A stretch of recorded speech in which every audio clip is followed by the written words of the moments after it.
A+2 സ്വാഗതം.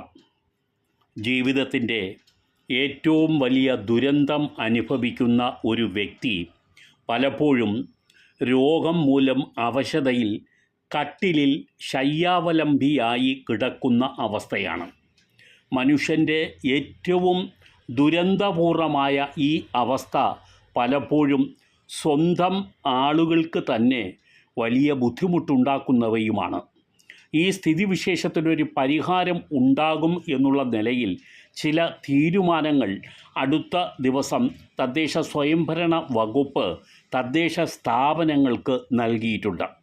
സമ്പൂർണ്ണ palliative സൗഹൃദ സംസ്ഥാനമായി കേരളത്തിനെ മാറ്റുന്നതിന് വേണ്ടിയുള്ള മാർഗനിർദ്ദേശങ്ങളാണ് പഞ്ചായത്ത്, മുനിസിപ്പാലിറ്റി, കോർപ്പറേഷൻ തുടങ്ങിയ ഈ തദ്ദേശ സ്ഥാപനങ്ങൾക്ക് നൽകിയിരിക്കുന്നത്.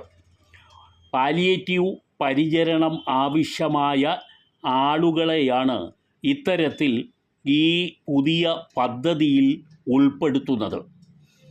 ദീർഘകാലമായി പലവിധ രോഗങ്ങൾ കാരണം കട്ടിലിൽ നിന്ന് എഴുന്നേൽക്കാൻ സഹായം ആവശ്യമുള്ളവരും പാലിയേറ്റീവ് പരിചരണം ആവശ്യമുള്ളവരെയും കണ്ടെത്തി അവർക്ക് കൂടുതൽ പരിപാലനം നൽകാൻ ഉദ്ദേശിച്ചിട്ടുള്ളതാണ് ഈ പദ്ധതിയുടെ ലക്ഷ്യം.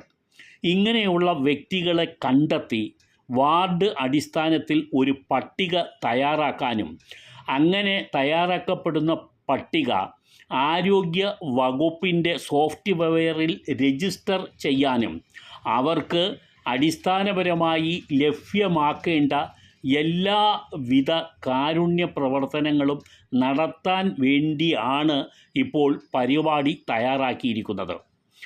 ഓരോ വാർഡിലെ മെമ്പറുടെയും ADS ചെയർപേഴ്സൻ്റെയും അതുപോലെ ആശാ വർക്കർമാരുടെയും സന്നദ്ധ പ്രവർത്തകരുടെയും ഒക്കെ നേതൃത്വത്തിലുള്ള ഒരു സംഘം വീടുകൾ തോറും കയറി ഇത്തരത്തിലുള്ള ആളുകളെ കണ്ടെത്തി ഒരു പട്ടിക തയ്യാറാക്കുക എന്നുള്ളതാണ് ആദ്യത്തെ പരിപാടി.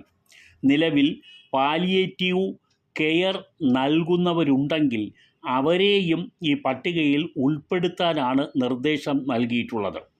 ദീർഘകാല രോഗം മൂലം കട്ടിലിൽ നിന്ന് മറ്റൊരാളുടെ സഹായമില്ലാതെ എഴുന്നേൽക്കാൻ പോലും കഴിയാത്ത ആളുകൾ, പാലിയേറ്റീവ് പരിചരണം ആവശ്യമുള്ളവർ എന്നിങ്ങനെ 2 കാറ്റഗറികളായിട്ടാണ് ഇത്തരം ആളുകളെ തിരിക്കുക.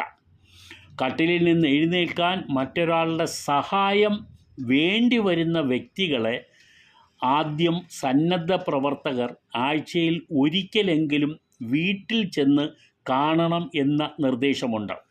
പാലിയേറ്റീവ് കെയർ ആവശ്യമുള്ള 2ാമത്തെ കാറ്റഗറിയിൽ വരുന്ന ആളുകളെ മാസത്തിൽ ഒരിക്കലും സന്ദർശിക്കണം എന്നാണ് നിർദ്ദേശിച്ചിട്ടുള്ളത്.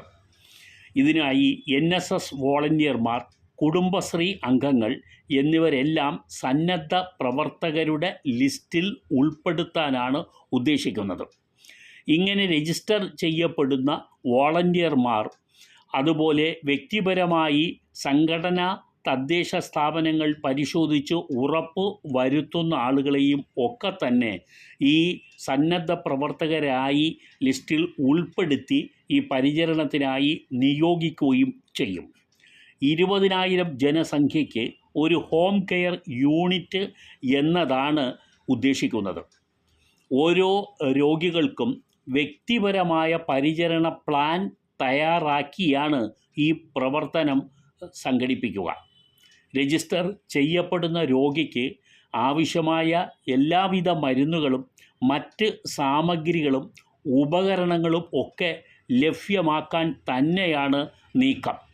വില കൂടിയ മരുന്നുകളും സാമഗ്രികളും ഉപകരണങ്ങളും സന്നദ്ധ സംഘടനകളുടെ കൂടി പിന്തുണയോടെ രോഗികൾക്ക് നൽകാൻ തദ്ദേശ സ്ഥാപനങ്ങൾ മുൻകൈ എടുക്കാനാണ് നിർദ്ദേശിച്ചിട്ടുള്ളത്. വാർഡ് തല പാലിയേറ്റീവ് കെയർ കർമ്മസമിതിയും പാലിയേറ്റീവ് കെയർ മാനേജ്മെൻറ്റ് കമ്മിറ്റിയും ജില്ലാതല പാലിയേറ്റീവ് കെയർ കോർഡിനേഷൻ സമിതിയും ഒക്കെയാണ് ഇതിനുള്ള നേതൃത്വം നൽകുക.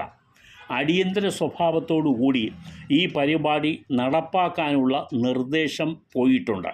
തദ്ദേശ സ്ഥാപനങ്ങളായ പഞ്ചായത്തും മുനിസിപ്പാലിറ്റിയും കോർപ്പറേഷനുമൊക്കെ ഇതിൽ എടുക്കുന്ന താൽപ്പര്യത്തിൻ്റെ അടിസ്ഥാനത്തിലായിരിക്കും ഈ പദ്ധതി അതിൻ്റെ ലക്ഷ്യം കണ്ടെത്തുക. ഇതിനെ സംബന്ധിച്ച് കൂടുതൽ വിവരങ്ങൾ ലഭ്യമാകുന്ന മുറയ്ക്ക് ഈ ചാനലിൽ ഉൾപ്പെടുത്തുന്നതും ആണ്.